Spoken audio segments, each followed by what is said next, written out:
हरे कृष्णा दोस्तों, कैसे हैं आप सभी। आई होप आप बहुत अच्छे होंगे फ्रेंड्स आजकल ब्लॉग बनाने का टाइम नहीं लग रहा है, फिर भी आज मैंने थोड़ा सा समय निकाल लिया कि चलो मैं आज एक छोटा सा ब्लॉग डाल ही देती हूँ। फ्रेंड्स हर रोज़ तो नहीं हो पाता है, लेकिन 2-3 दिन के बाद टाइम निकाल के ब्लॉग्स डाल दिया करूँगी। फ्रेंड्स आज मैं आपको अपने कान्हा जी के बारे में बताऊंगी कि कैसे हमारे घर में कान्हा जी आए और कैसे उन्होंने इस घर की सेवा ली और किस रूप में इन्होंने सेवा ली। क्योंकि पहली बात तो मैं आपको क्लियर कर दूं कि फ्रेंड्स जो हम सोचते हैं ना वो कभी नहीं होता है। ठीक है, जो भी होता है भगवान की इच्छा से ही होता है। जो हम करते हैं वो भगवान की ही मर्जी से करते हैं और उसमें भगवान जी ही तय करते हैं कि हमें किस समय क्या करना है। तो फ्रेंड्स जैसे मैंने आपको बोला कि कान्हा जी, मैंने पहले भी बताया आपको कि हम जो है कान्हा जी के घर में रहते हैं। ये हमारा घर नहीं है, ये राधा कृष्ण जी का घर है और उनके घर में हम रहते हैं, उनके सेवादार हैं। और मैंने जो कान्हा जी की सेवा ली हुई है वो मैंने एक बेटे के रूप में ली है और ये बेटे के रूप की सेवा जो है वो कान्हा जी ने खुद ली है। क्योंकि पहले मेरे मन में कोई मतलब भाव नहीं था कि मैं इनको अपने बेटे के रूप में लाऊँगी। होता है ना कि केवल पहले लाने के से पहले सोच लिया करता है, सोच लेते हैं हम लोग कि नहीं हम इस रूप में या ये करेंगे, वो करेंगे। ऐसा कुछ नहीं था। ना मेरे मन में था कि मैंने बाल गोपाल जी को घर पे लाना है। तो फ्रेंड्स मैं आज से 3 साल पहले की बात है, जन्माष्टमी के बाद की बात है ये, कि मेरी तबीयत ख़राब हो गई थी। तो मेरे हस्बैंड उस टाइम बाहर जॉब कर रहे थे, तो मैंने उनको कॉल किया कि ऐसे-ऐसे मेरी तबीयत ख़राब है, तो मेरी तबीयत ख़राब है। तो उन्होंने बोला कि दवाई लेके आओ। फ्रेंड्स मैं भी तैयार हुई और मन नहीं था बाज़ार जाने का, लेकिन तैयार हुई। ऐसे मेरे से खड़ा भी नहीं हो पा रहा था कि मैं बिल्कुल ऐसे मतलब कमज़ोरी इस टाइप का हो गया था मुझे और मेरे को शायद लगता था कि बीपी, मैं सोच रही थी कि मेरा बीपी डाउन है, बस यही सोच के मैं चली गई डॉक्टर के पास। तो फ्रेंड्स जब मैं बाज़ार में गई, बस से उतरी मैं, तो मेरे को का जाना था डॉक्टर के क्लिनिक पे। तो फ्रेंड्स मैं वहाँ पे नहीं गई। मैंने क्या किया कि मैं वहाँ से एटीएम में गई, मैं एटीएम से पैसे निकाले और मैंने जाना था शॉप पे लेके डॉक्टर के क्लिनिक पे, और मैं पहुँच गई कान्हा जी के स्टोर पे, जहाँ कान्हा जी मिलते हैं, उसकी शॉप पे। तो फ्रेंड्स जैसे मैं उनके स्टोर में पहुँची शॉप पे, तो फ्रेंड्स वहाँ पे कान्हा जी, मैंने भैया भैया थे वहाँ पे एक, मैंने उनको बोला, मैंने कहा भैया जी मुझे कान्हा जी चाहिए। तो बोलते हैं हाँ जी मैम, कितने नंबर के कान्हा चाहिए। तो फ्रेंड्स मुझे नहीं मालूम था कि ये कितने नंबर के कान्हा होते हैं। कान्हा जी के भी नंबर होते हैं, लड्डू गोपाल जी के नंबर साइज़ होते हैं। तो मुझे नहीं था मालूम इस बारे में। तो फ्रेंड्स जैसे मैं गई तो मैंने जब मैं वहाँ पे मेरे को सोच में पड़ गई कि मुझे कितने नंबर का चाहिए, और मेरे मन से एक बारी में निकला कि 4 नंबर के कान्हा जी मुझे चाहिए। और फ्रेंड उसी टाइम 4 नंबर के कान्हा जी उन्होंने पैक करके मुझे दे दिए। फिर उनके कपड़े लिए मैंने, और मैंने और भी सामान लिया इनका, मतलब इनका ही सामान लिया। और फ्रेंड्स वो 4-5 हज़ार की शॉपिंग थी उस टाइम की। तो फ्रेंड्स मैंने उनसे कान्हा जी लिए उनसे पैक करवाए और मैं उनको लेके मतलब घर आ गई। मैं दवाई लेने भी नहीं गई क्योंकि मेरी तबीयत ही ठीक होगी। जब मैं इनको मतलब इनको लिया मैंने, वहाँ से शॉप से लिया, तो मेरी तबीयत एकदम बिल्कुल ठीक हो गई। मुझे पता ही नहीं था कि मैं बीमार हूँ और मैं घर पहुँच गई। और मैंने क्या किया कि मैं बस ली और मैं अपने घर पहुँच गई। तो फ्रेंड जब मैं घर में पहुँची तो मैंने बेटी को बोला कि बेटे वंशु, मैं कुछ लेके आई हूँ। मैंने उसको दिखाया, जैसे मैंने उनको कवर से निकाला, डब्बे में से निकाला, तो मेरी बेटी बोलती है मम्मा भैया, मेरा लड्डू भैया आ गया, मेरा भाई आ गया, छोटा भाई आ गया, मैं इसको, ये मेरा भैया है। तो फ्रेंड्स उसी वो वही उन्होंने सेवा, एक भाई की सेवा, वंशु के मुँह से भाई निकला और मेरे बेटे के रूप में इन्होंने सेवा हमसे ले ली।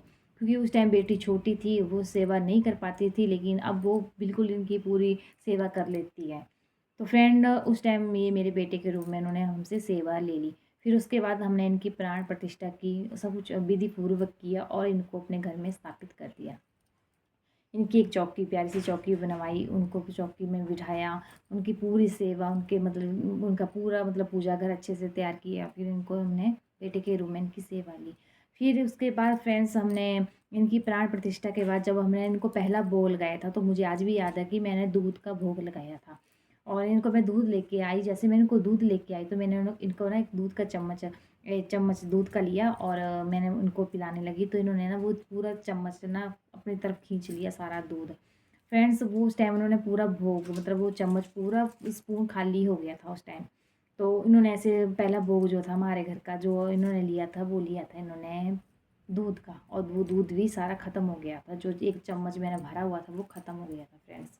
तो फ्रेंड्स ऐसे ऐसे हमने इनकी सेवा का नियम बना लिया। हम ज़्यादा धूप टिक्का नहीं करते हैं कि कोई बोले ना कि हम पूजा पाठ ज़्यादा करते हैं। हम करते हैं जब कोई फंक्शन फेस्टिवल कुछ होता है तब भी करते हैं, ऐसे अदरवाइज़ हमारे को टाइम ही नहीं होता है क्योंकि सुबह बच्चों का।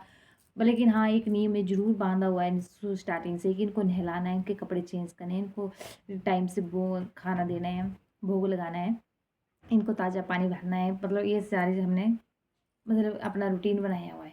और वही हमारी सेवा है, वही धूप टिक्का वही है हमारा। तो फ्रेंड्स, जैसे भी हमने इनकी पूजा मैं तो कर लेती हूँ टाइम टू टाइम, बट अभी वंशिका कर लेती है, तो ऐसे चला हुआ है हमारे घर का। तो फ्रेंड्स, अब मैं बताती हूँ कि इनकी लीलाएँ। आपको मैंने बता दिया कि कैसे हमारे घर में इन्होंने सेवा ली, कैसे ये अपने घर में यहाँ पे आए और इन्होंने ऐसे हमारे से सेवा ली। और दूसरे नंबर पे इनकी लीलाएँ ज़्यादा नहीं हैं, 3-4 लीलाएँ इन्होंने मेरे साथ की हैं फ्रेंड्स। तो मैं इनसे मेन मेन लीला जो है, मैं इनकी एक लीला है जिससे मैं उस दिन मैं बहुत रोई थी, और वो लीला मैं आपको सुनाती हूँ फ्रेंड्स। कि इन्होंने जो लीला की थी मेरे साथ, वो की थी इन्होंने जब मैं मायके में थी और मैं इनको घर पे छोड़ गई थी। एक्चुअली मेरे को थी शादी सिस्टर की, और मेरे को 3-4 दिन के लिए वहाँ पे गई थी मैं। तो मैं इनको घर पे छोड़ आई क्योंकि हमारे उधर लहसुन प्याज की खाना बनता है तो अलग से हो नहीं पाता है, और वो मतलब खुद भी नहीं मन करता है, आलस सा पड़ जाता है मायके में जाके, तो नहीं कर पाते हैं। तो हमने तो लहसुन प्याज खाते नहीं हैं, हमने तो यहाँ पे छोड़ दिया है क्योंकि इनको भूख लगता है, तो हम अलग से नहीं बनवाते हैं, जो ये खाते हैं वही हम खाते हैं। और फिर मम्मी के घर पे तो बनता है लहसुन प्याज की सब्ज़ी। तो फिर फ्रेंड्स, मैं इनको सेवा भी दूध भी नहीं दे सकते बार-बार 3 टाइम, वो दूध के साथ ही खाना खिलाना भी पॉसिबल नहीं था। फिर मैंने बोला कि नहीं, इनको ना घर पे रखती हूँ, 2-3 दिन की बात है, यहीं पे व्यवस्था की इनकी, और मैं चली गई।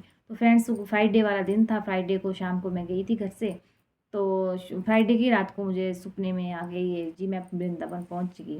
और जब मैं सपने में वृंदावन में लाइन में खड़ी हूँ, मेरे से आगे 6-7 भक्त थे, तो उनको बड़े अच्छे से ऐसे दर्शन, ऐसे खड़े थे और दर्शन दे रहे थे।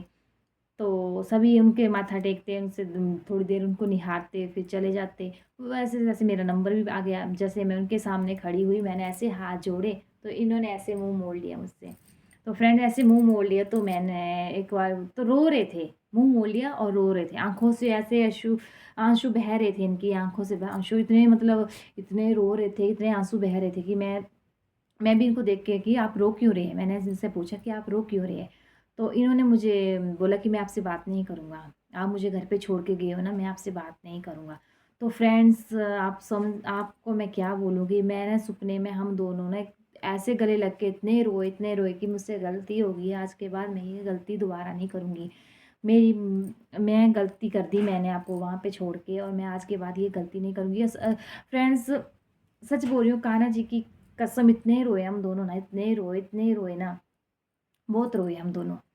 फिर फ्रेंड्स, फिर मेरी आँखें खुली तो जब मैं टाइम देखा तो 3 बज चुके थे, और कहते हैं कि ढाई 3 बजे के बीच का सपने जो होते हैं ना, वो सच होते हैं। वो कान्हा भगवान जी वैसे भी दर्शन देते हैं।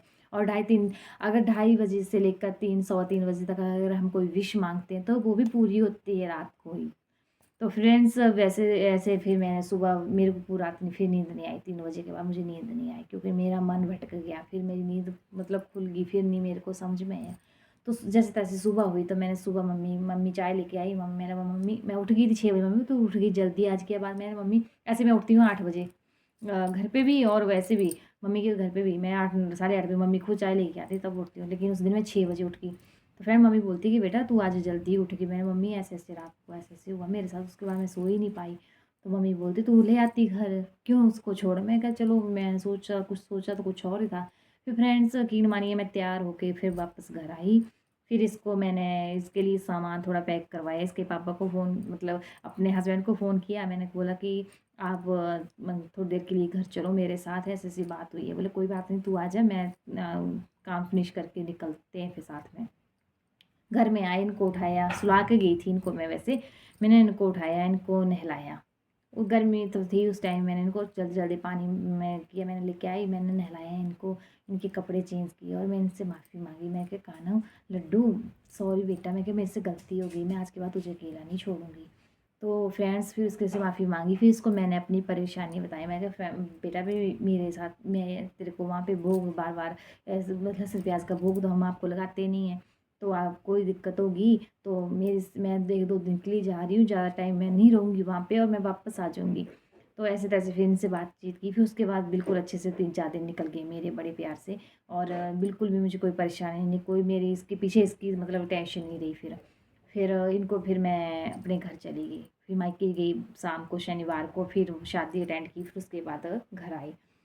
फ्रेंड्स दूसरी लीलाएँ बहुत हैं इसकी, 2-3 लीलाएँ बहुत अच्छी प्यारी-प्यारी लीलाएँ हैं, लेकिन एक बात और बता देती हूँ कि इन्होंने हमारे लिए किया क्या है।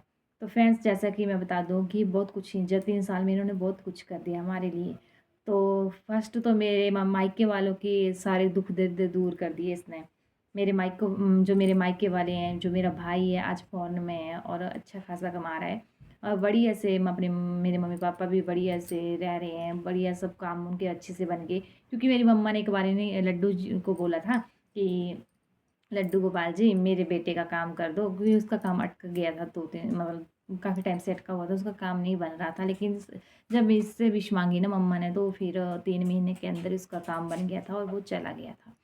फिर ऐसे मेरे और भी रिलेटिव है जिन्होंने 1 साल के अंदर-अंदर विश पूरी होने के लिए बोला था कि 2 मेरे मतलब ऐसे 2 विश मतलब विशें थी वो जो पूरी कर दी इन्होंने, और भगवान की दया से सब कुछ अच्छे से हो भी गया। तो फ्रेंड्स ऐसे-ऐसे हैं, इनसे जो माँगते हैं वो मिलता है। और एक बात बोलूँ, लास्ट बात है कि फ्रेंड्स बात ये है कि मेरे ये जो राधू और लड्डू है ना, इन्होंने ना इस घर को ना सच में अपने हिसाब से चला रहे हैं और इतने अच्छे से चला रहे हैं ना, हमें कोई टेंशन नहीं है। अब हम ला हमें हमें कोई टेंशन, जब जब हमें कोई टेंशन होती भी है ना, तो हम इनके ऊपर छोड़ चुके हैं। हमें पता है कि इनका घर है, ये जैसे मर्ज़ी चलाएँगे, सही करेंगे, ये जो भी करेंगे। और फ्रेंड्स यकीन मानिएगा बहुत अच्छे से चला हुआ है। और सेवा भाव होना चाहिए, बाकी भरोसा होना चाहिए भगवान पे, भगवान फिर सब कुछ सँभाल लेते हैं। और दुःख भी आते हैं ज़िंदगी में और ये ज़रूरी भी हैं, दुःख आना भी ज़रूरी है। अगर दुःख नहीं आएँगे तो हम भगवान को कैसे याद करेंगे? क्योंकि सुख में तो हम भगवान जी को याद करते नहीं हैं, दुःख में ही करते हैं ना, तो दुःख भी ज़िंदगी का बहुत ज़रूरी हिस्सा है फ्रेंड्स। ऐसे-ऐसे आइए अब आपको मैं अपने कान्हा जी से मिलवा दूँ। ये हैं मेरे कान्हा जी और मेरी राधू जी। और राधू मेरी आज थोड़ा-सा हेयर स्टाइल बनाया था, लेकिन अब उसने हेयर स्टाइल उसका पता नहीं कहाँ चला गया। और ये मेरे कान्हा जी हैं।